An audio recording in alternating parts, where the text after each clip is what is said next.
भाई एक ही साथ पढ़े, एक ही साथ बढ़े, एक ही साथ चढ़े,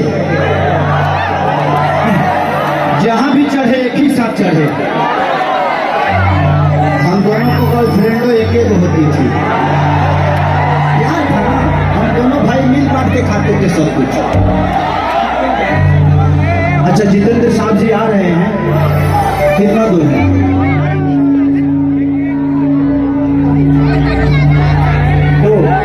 मेरे जीवन में पहला गाना इन्होंने लिखा था और सुपर डुपर हिट कि चूसता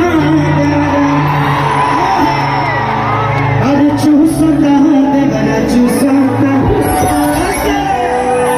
ओकरा बाद तो लोग कहते बता चूसता। अभी फिलहाल इनका गाना बहुत बड़ा हिट है,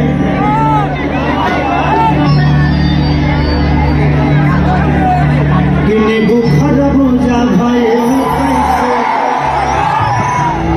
उसके बाद हारमोनिया,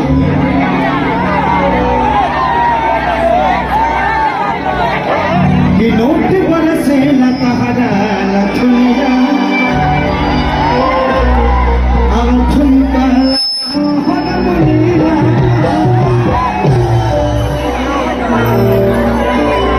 एक और गाना इनके चैनल से आ रहा है, इनके चैनल का नाम है बोका म्यूजिक।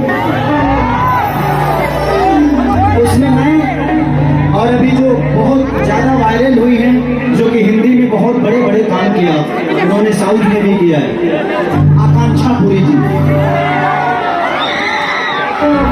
आजकल पूरे भोजपुरी में डंका बज रहा है, पूरे भोजपुरी की सबसे चहेती हीरोइन है आज के डेट में, क्योंकि बड़ी मेहनती है वो। उन्हीं के साथ वो गाना रिलीज हो रहा है 9 तारीख को बोका म्यूजिक से।